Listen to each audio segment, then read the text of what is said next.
Are you thinking about buying a house but having a rough time understanding the buying process? Well, I've broken down the buying process into 3 simple phases so that when you're ready to make a decision, you know exactly what you're doing. Whether you're a first-time home buyer or an experienced buyer, it's good to know that your real estate agent has your best interests in mind. The first phase is you get approved by the lender. You want to make sure you get approved by the lender to know what your budget is and to see if you can afford the mortgage payment. The last thing you want to do is fall in love with the home and can't afford it. And if you don't know a lender, I have one that I know and I trust. So the next step is the offer phase, which happens to be my personal favorite. When you make an offer, you typically wait about 3 business days and your offer could either be accepted or they could counter. But let's say they accept your offer. This will count as day 0 in the buying process. Now, I'm going to be giving you a lot of information today, and I don't expect you to remember it. The only thing I want you to remember is 2 words: contingency removals. And the reason for that is because if you don't understand the contract, you could potentially lose your money.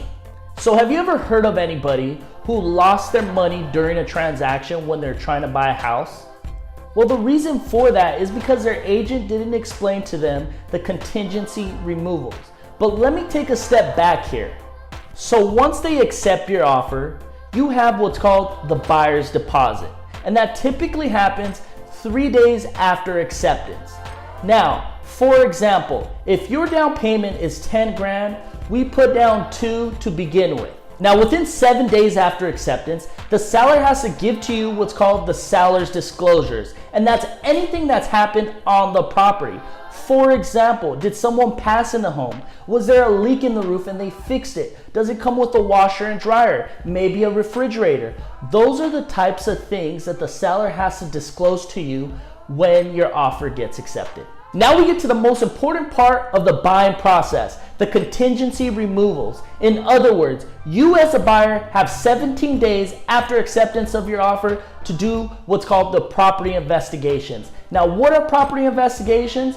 Number 1, you hire a home inspector to inspect your home. He gets on top of the roof to make sure the roof is in good working condition, checks the water pressure, the electricity, to make sure that everything is in good working condition. In addition to that, you have what's called appraisal contingency.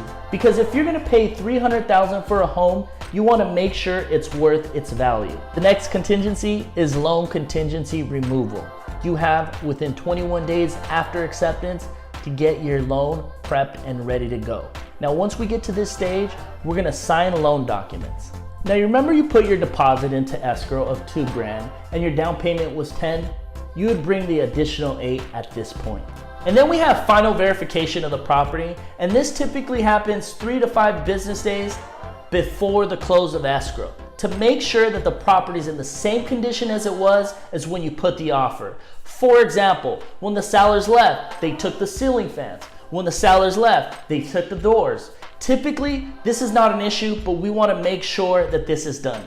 And then 30 to 45 days after acceptance, we close escrow. And typically the following day, you receive your keys. So that's pretty much the buying process in a nutshell. If you have any questions, please click the link below, and thank you for watching.